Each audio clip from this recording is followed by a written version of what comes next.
Baltimore has a lot to offer: great food, superb museums, and wonderful sights. But it can also be terrifically hot and humid in the summertime. My advice: pack lots of cotton and linen. On our first day, we headed to the Inner Harbor, which is in Baltimore's historic seaport. There is so much to do in this area, from visiting museums to taking in the gorgeous views to eating al fresco at great restaurants. However, a word of warning: check out reviews before you plop down just anywhere for a bite. Like any area with tourist attraction, there's a lot of food which is best left uneaten. After taking a stroll along the harbor and listening to some great street music, we were off to the American Visionary Art Museum. Fun, whimsical, and moving. Located in the Federal Hill area, this museum will entertain everyone. The exhibits are considered outsider art, housing wonderfully curated art with broad-reaching topics. Even before you step into this magnificent museum, you will be struck by the wonderful mosaic facade and mirrored tiled bus.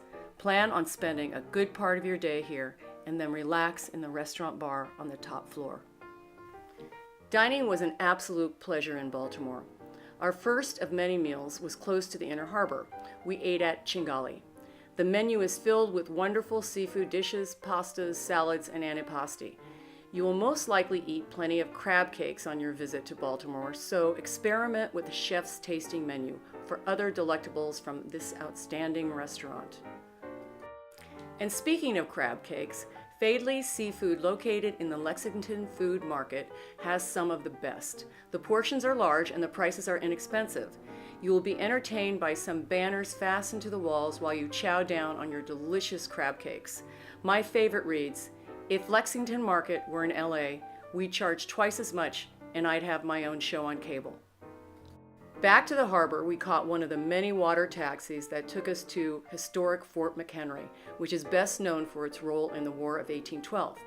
They even have a cast of characters who reenact life on the fort in that period. It's hokey but fun as well. Note that there are not a lot of shaded areas, and that means it gets crazy hot. My advice is to always wear a hat and bring a bottle of water. We made our way to Gunther and Company for a late lunch. Once inside the cool and cavernous building, we ordered one of their special cocktails and feasted on flatbread, oysters, and steak tartare. The food was wonderful, the people were friendly, and the bar was well stocked.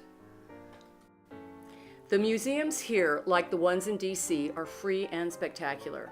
The Walters Art Museum, located in Mount Vernon, holds collections established during the mid-19th century.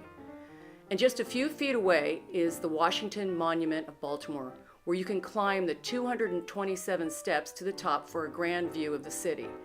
But be advised, there is no AC climbing up those narrow stairs. The delightful staff will offer you a bottle of water. Take it, you will need it. The other must-see in the Mount Vernon area is the Peabody Library. This is truly magnificent. The architectural detail will blow you away. Just a short walk from the Peabody Library is the very charming Louise Bistro. This restaurant is small and very popular, so reservations are advised for dinner. However, we arrived around 3 and had the pick of the few tables that are outdoors. Just one more museum before we leave. The Baltimore Museum of Art is not to be missed.